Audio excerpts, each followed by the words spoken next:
Some of the world's most mysterious humans hide within the lush forests of Peru, Brazil, Venezuela, India, and Colombia. It's wild to imagine that these uncontacted people, numbering around 15,000, live in absolute autonomy, far from modernity. Our knowledge of these societies comes from aerial footage, adventurers, or neighboring indigenous communities. But recently, an uncontacted tribe voluntarily wandered out of the forest to explore the fast-flowing upper Madre de Dios River. Adults welded a 7-foot-long bamboo arrow sharpened to a knife edge to protect themselves and their kids from predators. It seemed like they were hunting for food, or a place to call home. The history of the Mascho Piro dates back centuries ago, when they lived in settlements around the upper Manu River. They were subsistence farmers and nomadic hunters. Unfortunately, their life took a different turn in 1894, when enemies disguised as investors set foot on their territory for the first time. At the time, there was plenty of rubber in the Madre de Dios, but indigenous people were not particularly interested since they didn't know much about its usage. But then, there was Carlos Fitzgerald, the eldest son of an Irish-American sailor, who had been exposed to the vast opportunities in Europe and America.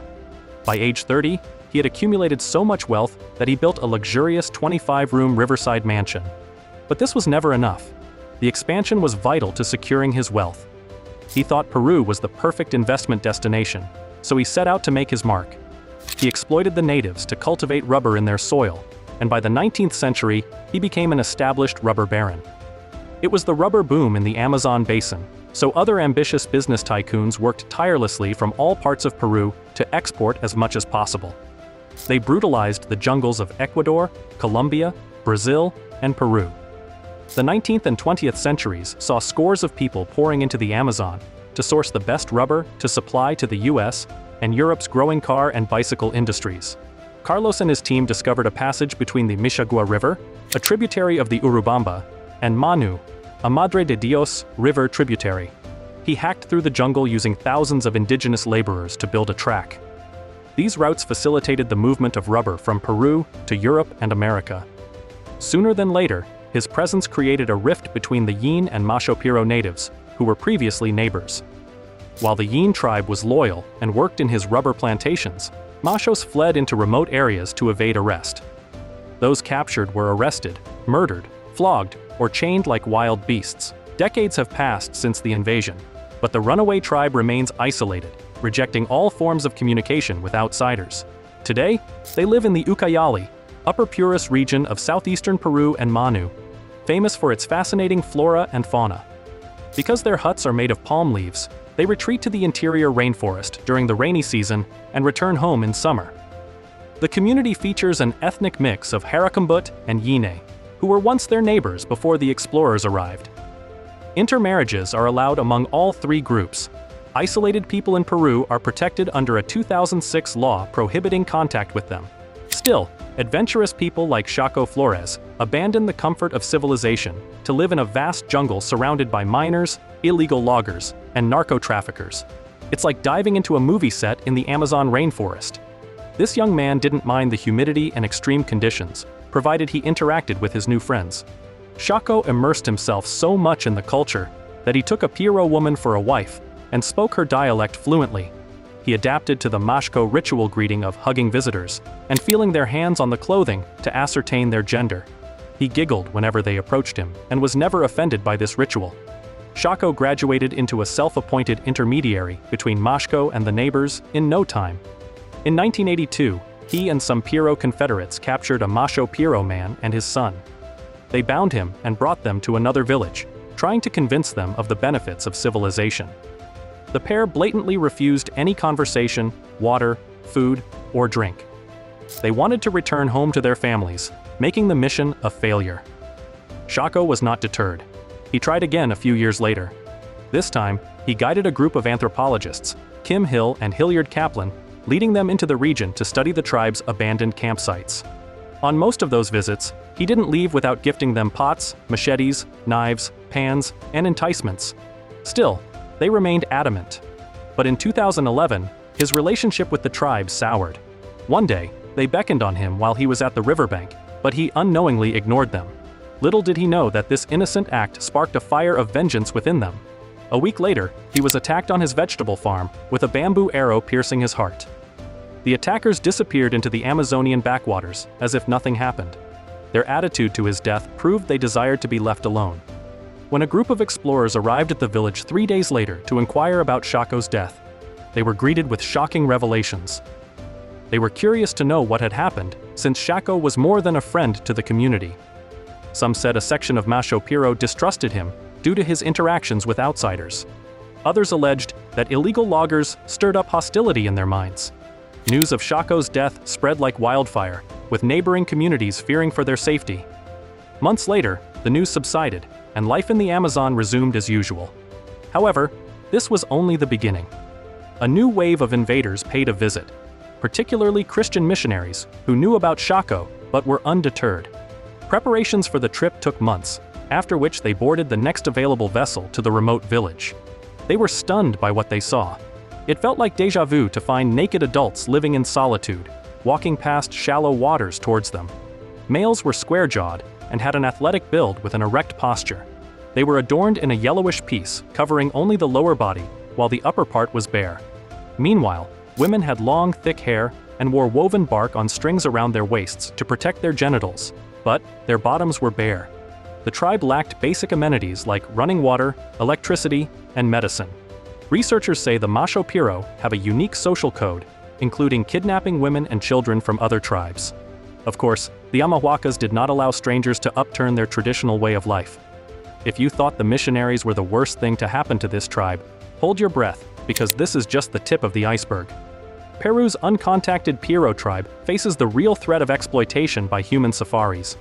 In 2012, Survival International discovered a disturbing trend. The group realized that the Mascho Piro tribe was becoming increasingly popular among tourists. Usually, safaris are trips to observe wild animals in their natural habitat. Unfortunately, there's a disturbing trend involving humans. The first known case occurred in India's Andaman Island in 2010, where tour operators promoted tours to sight the Jawara tribe.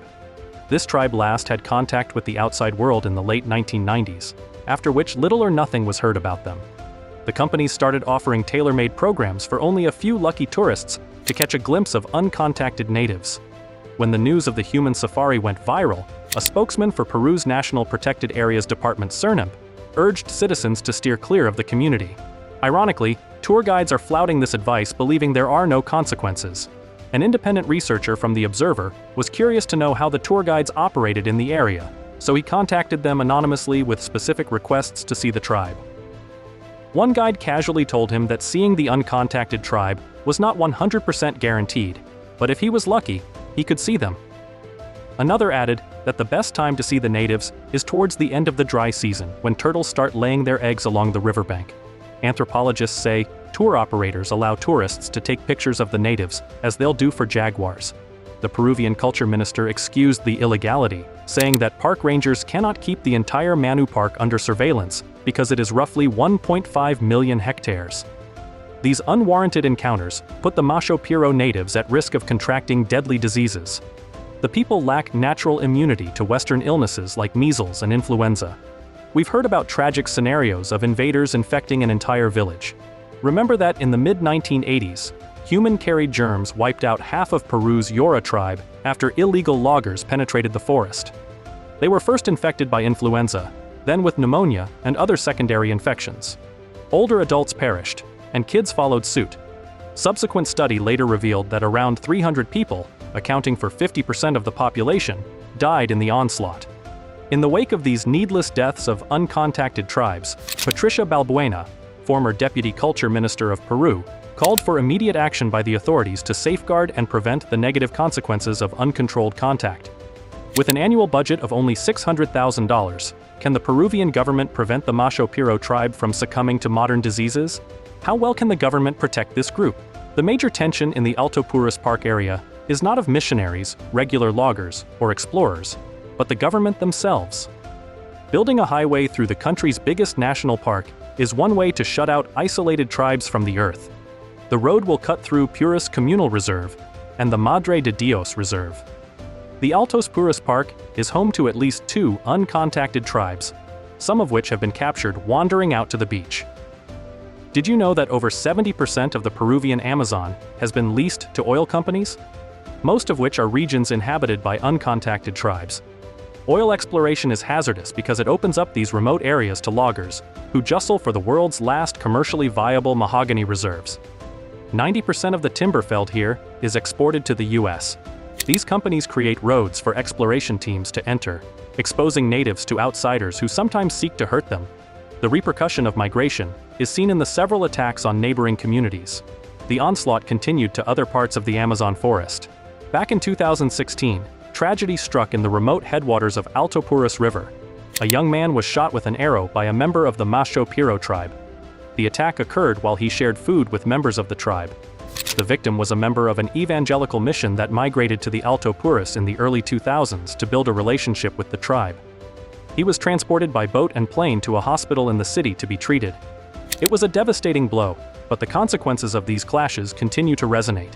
That same year, another indigenous man was killed, and 2 others wounded in a clash between sedentary communities and the isolated Mascho Piro tribe. A few weeks later, the government announced sending an interventionist team to engage with the Mascho.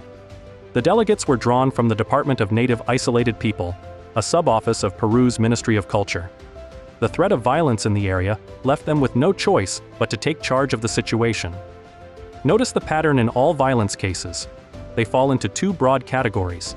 The first is the tribe trying to defend their territory from invaders, while the second results from misunderstandings, leading to tragic outcomes.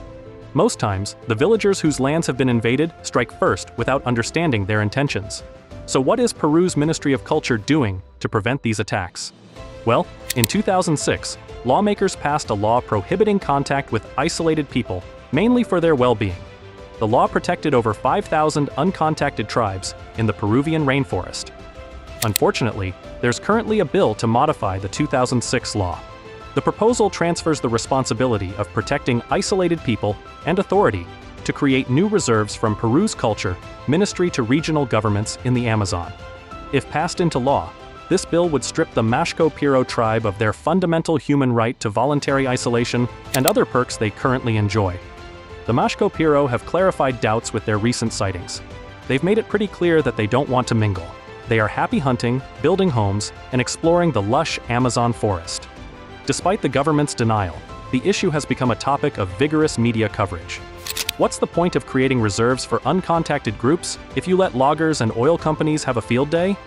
All eyes are on Peru's government to demonstrate enough political will and allocate resources to protect the Mascho Piro tribe. The Mascho tribe needs us more than we think. These challenges threaten their existence, and if the trends are not halted, they are doomed to extinction. Do you know why? There's really no place to run to. What then becomes of them in the next decade? Please share your thoughts in the comment section below, and see you in the next one.